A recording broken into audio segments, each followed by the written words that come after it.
Freemasonry is a secret fraternal order that has existed for hundreds, arguably thousands of years, and is now operating in most every country in the world. Masonry promotes itself as a philanthropic club for men of morals, and they perpetuate this image through members of the first three blue degrees. 97% of all Masons fall into this category, and they are often upstanding citizens, pillars of the community who truly are charitable and benevolent. However, the higher degrees, the inner circle of world Freemasonry, use the society's worldwide influence to advance their control. Acharya S. wrote, "Although the Brotherhood of Masonry appears to be relatively new, it is in reality the oldest continuous network on the planet, dating back many thousands of years, beginning when stones were first dressed. Masonry today has a generally sinister reputation because the people suspect that this powerful brotherhood has been manipulating and exploiting them. However, the average Mason has never been in the know and is therefore merely a member of a social club. Nevertheless, the higher-ups have indeed had their hand in creation on this planet on a large scale for a long time. The Masons are there, perpetually hidden behind the scenes, leaving clues to their existence as a brotherhood, some of which are evident yet still not seen. For example, the biblical Nimrod, the king who built the Tower of Babel, is considered the first Mason." Jim Marrs wrote, "The ongoing connective tissue between the modern and ancient secret societies has been Freemasonry, which existed as a formidable force long before certain lodges became Illuminized. During the late Middle Ages, when any opposition to the Holy Roman Universal Catholic Church was forced deep underground, among the only organized groups able to move freely throughout Europe were the guilds of stonemasons, who maintained meeting halls, or lodges, in every major city. The Masons, who traced their own secret knowledge of architecture and building back to Egypt and beyond, were essential in the construction of Europe's churches and cathedrals. They were the direct descendants of early guilds of Masons which existed both in Egypt and Greece, and utilized esoteric construction techniques in their craft. These techniques had been passed down through the sects and mystery schools, and some continue to confound modern builders. Freemasonry evolved over the last 1,000 years from the Knights Templar, and before that traces its roots to ancient Egypt, the Egyptian mystery religion and esoteric schools. Some believe the original Masons were the builders of the pyramids, or that they hold the secrets of those early master Masons. Freemasonry is not, however, merely a builders and stoneworkers guild. Right from the first degree, initiates take blood oaths, perform occult rituals, and begin learning about a number of arcane subjects, delving deeper as they rise in degrees. Some of the subjects studied and practiced include astrology, consciousness, magic, tarot, Kabbalah, the Tree of Life, sacred geometry, divination, scrying, theosophy, numerology, symbology, alchemy, hermeticism, the chakra system, auras, energy bodies, astral projection, out-of-body experiences, kundalini, geomancy, Masonic, occult history, and philosophy, metaphysics, epistemology, secret handshakes, and secret gestures. Masons rise in degrees through a process of rituals and initiations. They read books like Machiavelli's The Prince and Albert Pike's Morals and Dogma, then write essays detailing whether they agree philosophically with people like Pike, Hegel, Machiavelli, and others. These essays are then sent to the headquarters of International Freemasonry and reviewed by top-level Masons. If the initiate agrees that the few should control the many and that secret society rule is virtuous, etc., then he is congratulated and promoted through higher degrees. If the initiate disagrees that the few should control the many and holds a genuinely moral position, then he is congratulated and promoted within his existing branch, never to rise above the blue degrees. Every Mason will disagree with this, however, because most Blue Lodge Masons genuinely do not know, and high-ranking Masons are sworn to secrecy. Commander of the Supreme Council of the 33rd Degree and Supreme Pontiff of Universal Freemasonry, Albert Pike, wrote in his Morals and Dogma, "The blue degrees are but the outer court or portico of the temple. Parts of the symbols are displayed there to the initiate, but he is intentionally misled by false interpretations. It is not intended that he shall understand them, but it is intended that he shall imagine that he understands them. Their true implication is reserved for the adepts, the princes of Masonry. 33rd degree Masonic historian Manly P. Hall wrote, "Freemasonry is a fraternity within a fraternity, an outer organization concealing an inner brotherhood of the elect. It is necessary to establish the existence of these two separate yet interdependent orders, the one visible and the other invisible. The visible society is a splendid camaraderie of free and accepted men enjoined to devote themselves to ethical, educational, fraternal, patriotic, and humanitarian concerns.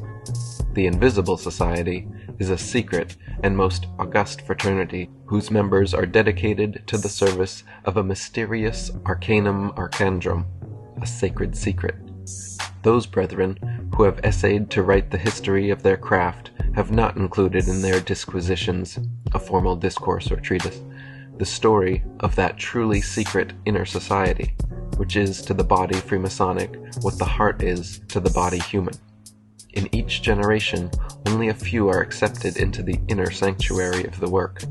The great initiate philosophers of Freemasonry are masters of that secret doctrine which forms the invisible foundation of every great theological and rational institution. The process from a 1st to 33rd degree Freemason may take 10, 20, 30 or more years, but is not based on time. The way initiates rise degrees is through invitation by members of a higher degree. This is the nature of all secret societies.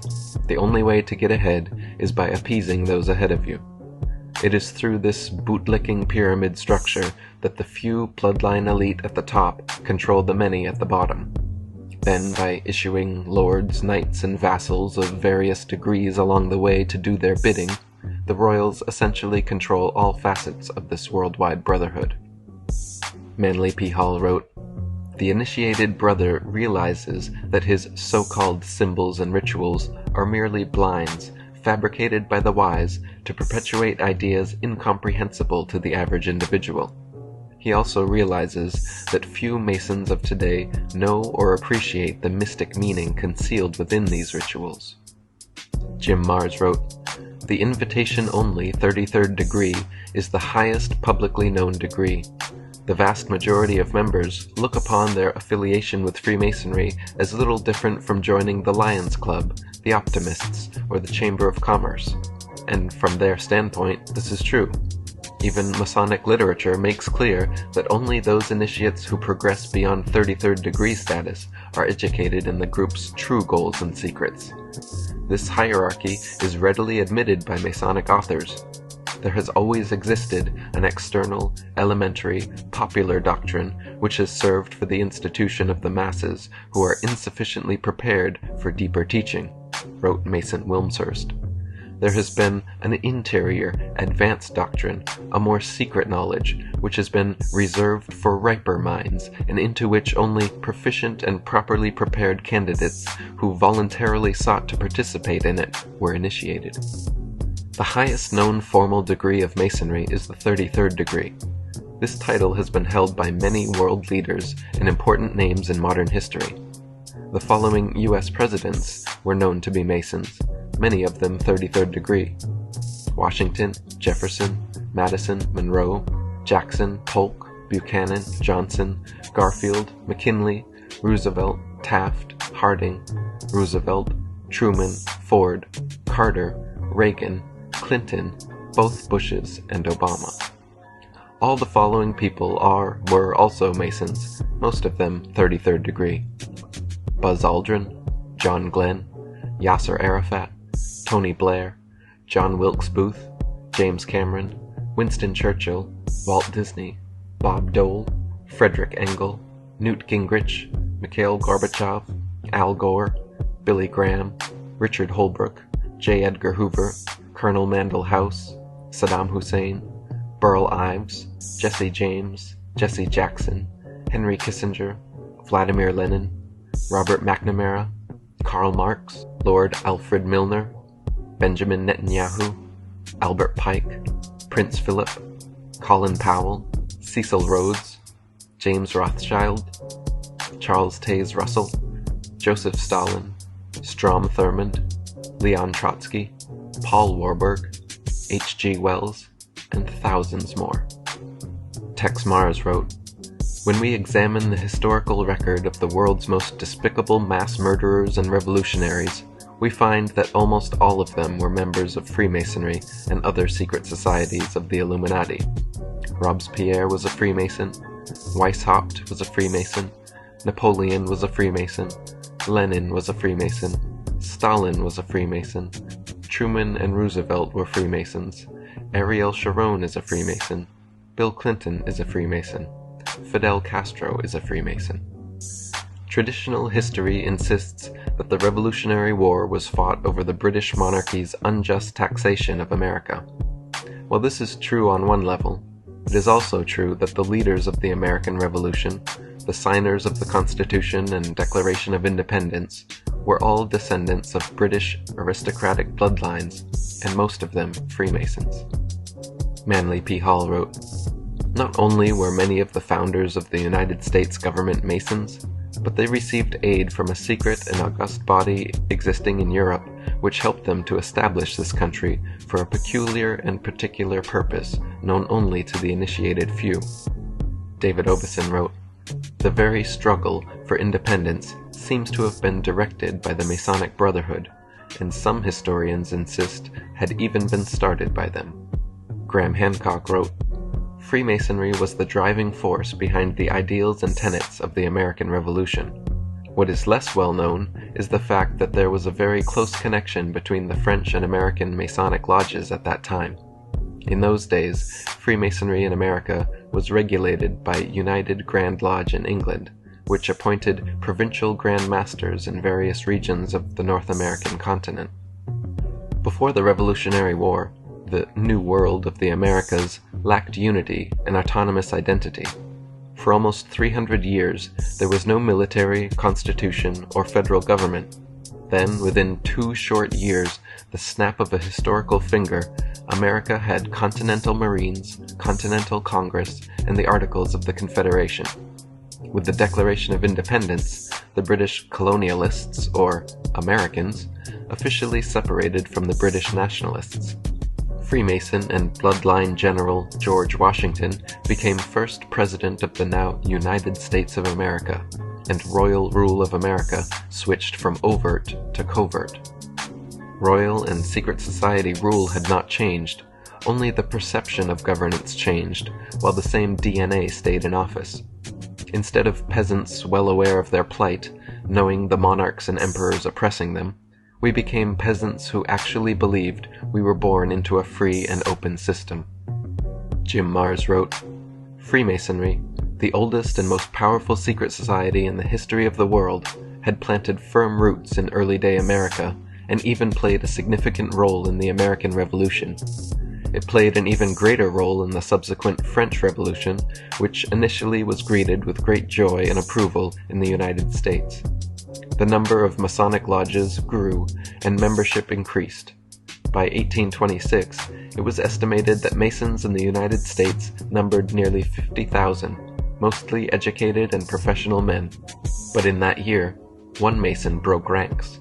It became known that a Captain William Morgan of Batavia, New York, was planning to publish a book revealing the secret symbols, handshakes, oaths, and purposes of the Freemasons. Morgan, a 30-year member of the order, wrote, "The bane of our civil institutions is to be found in Masonry, already powerful and daily becoming more so. I owe my country an exposure of its dangers." Before the book could be printed, Morgan and his publisher were kidnapped in Batavia. Irate friends and neighbors pursued the kidnappers and managed to rescue the publisher, but Morgan was not so fortunate. He was never seen again. Years later, a Mason named Henry L. Valance confided to his doctor as he lay dying that he and 2 other Masons had dropped Morgan into the Niagara River. Valance said since that night he had suffered from a guilty conscience, the mark of Cain, and sought absolution for his sin. If you listen to Hollywood's Masonic adventure movie National Treasure, then 6 of the founding fathers were Freemasons. If you read various Masonic websites, they tend to admit 9 to 13 were Masons. But the truth is that the majority of the founding fathers were high-ranking Masons. David Icke wrote, "Of the 56 signatories of the American Declaration of Independence, at least 50 were known to be Freemasons, and only 1 known not to be." Ralph Epperson wrote, "The Supreme Council of the 33rd degree of the Scottish Rite of Freemasonry has told the student that 13 of 39 original signers of the Constitution were Masons. It is also interesting to note that there were 39 signers, exactly 3 times the Masonic number 13. 13 is an important number to the Masons. There are 13 degrees in York Rite Freemasonry, and there just happen to be 13 original colonies, including New York. New York is known as the Empire State, with the Empire State Building. But whose empire? Who's the emperor? Perhaps the York Rite Freemasons could tell us. 13 Masons signed the Constitution, along with 26, 13 times 2, non-Masons, making the 39, 13 times 3. There also just happens to be 39 members of the Rockefellers' Bilderberg Inner Circle, and 39 floors in Rockefeller's United Nations building. The majority of the U.S. founding fathers, the Senate, and the presidents have been Freemasons, but those who were not usually had nothing good to say about the organization. President John Quincy Adams wrote, "I do consciously and sincerely believe that the order of Freemasonry, if not the greatest, is one of the greatest moral and political evils under which the Union is now laboring, a conspiracy of the few against the equal rights of the many. Masonry ought forever to be abolished. It is wrong, essentially wrong, a seed of evil, which can never produce any good." President Millard Fillmore wrote, "The Masonic fraternity tramples upon our rights, defeats the administration of justice, and bids defiance to every government which it cannot control." President Ulysses S. Grant said, "All secret oath-bound political parties are dangerous to any nation, no matter how pure or how patriotic the motives and principles which first bring them together." Supreme Court Chief Justice John Marshall said, "The institution of Masonry ought to be abandoned as one capable of much evil, and incapable of producing any good which might not be effected by safe and open means." And Reverend John G. Stevens wrote, "Masonry was a state within a state, and that one day Masons would overthrow the democratic government of the United States and would crown one of their grand kings as ruler of this nation."